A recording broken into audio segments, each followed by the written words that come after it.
The Stillness of the Wheat is an adventure indie game where you play as Talma, an elderly lady managing a homestead all by herself after the people one by one have left her village. It's called an adventure game, but it's really one where you're just subsisting and managing a farm by yourself while kind of ruminating on your life. It's available through Game Pass on PC only, not on the Xbox One.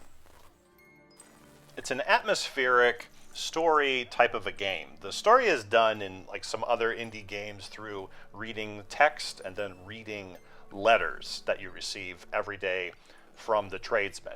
The atmospheric part is she has this very slow pace while she walks around doing various chores, and you can do whatever you want. There isn't an emphasis or objectives where you have to do one thing or the other. There's a short tutorial, but then it's up to you in an open-ended way what you want to do. Gameplay-wise, very basic. It's a point and click in a more simplistic sense. You tell her where to go with one click, and then after you're performing a task, such as milking a goat, there is a circle that goes around, and then you click each time until it is full, and you go to another part, and then you're doing the same thing. This is whether you're exploring or doing tasks. It's just point and click in the simplest sense.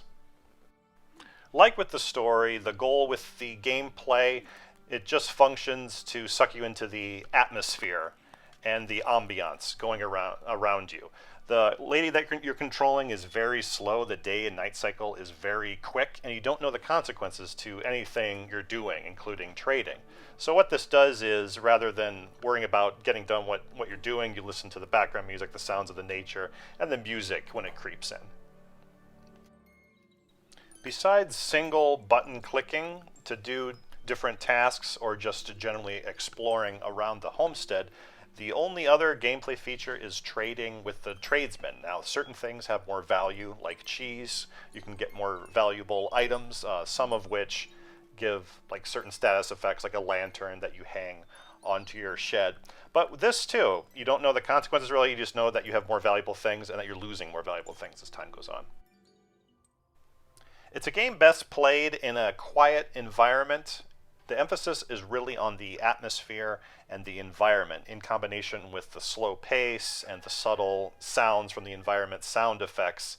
It's best to control your surroundings to get the most enjoyment out of it. It's also very short. You're only looking at a couple and a few hours. So to kind of keep that vibe, I also recommend just playing it straight through rather than breaking it up. That being said, I don't recommend the game. The problem is it's very short and there's not much depth in terms of the story. Like, it amounts to reading letters and talking to the tradesmen, which is fine. There's just not a lot there, so you're not as invested in it at the end, and then it just feels boom that it's over. And there's other games that do it a lot better, like even like this War of Mine comes to mind. That also has like a guy you trade with, but the stories can change, and there's a story for each character. There's a lot more content, a lot more depth that way. And then gameplay wise, of course, you have games like Stardew Valley, plenty others, but that's not the focus with this one. It is nice though in terms of ambience and atmosphere, with the like sound effects kind of subtly coming in. I would say those are the main pros, provided that you're controlling the environment that you're playing in. If you like this video, give a like, subscribe if you really liked it, check out Game Pass if you want to play this game, and I'll see you next time.